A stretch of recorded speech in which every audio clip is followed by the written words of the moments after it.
Greetings to our new viewers, and a warm welcome back to those returning. Today's confession revolves around a mother who faces a dilemma, using the money her ex places in her child's savings account, intended for education and future endeavors, for her own desires. Can she find a way to repay the amount? Has she been caught by her ex-partner?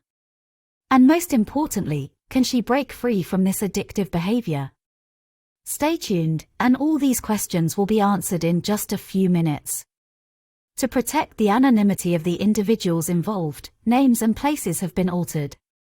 Without further ado, let's dive into this compelling story.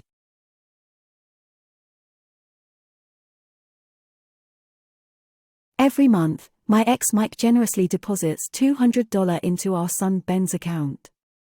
I am the one who manages that account, ensuring it's not just for present needs, but also for his future endeavors like education, buying a house, and other essential expenses.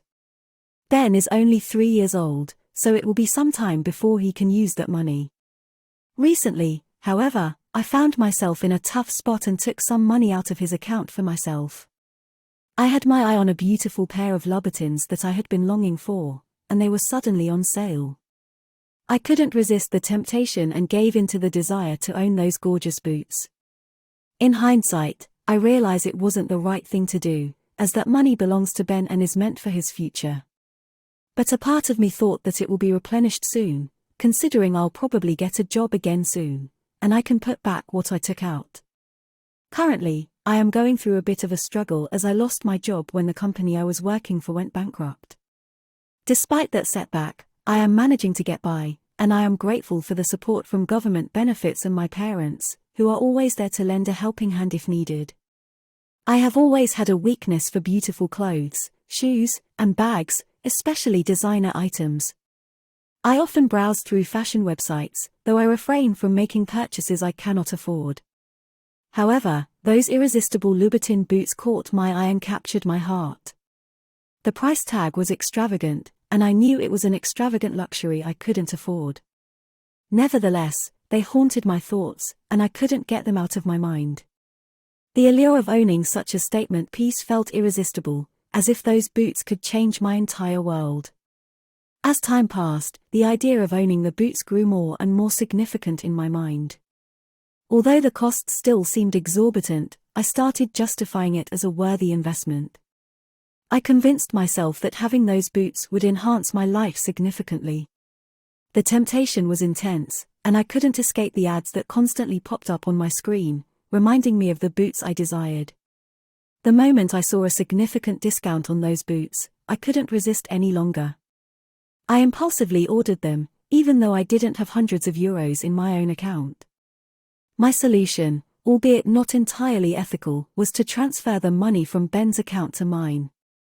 I saw it as borrowing temporarily, with the intention of repaying it once I get back on my feet financially.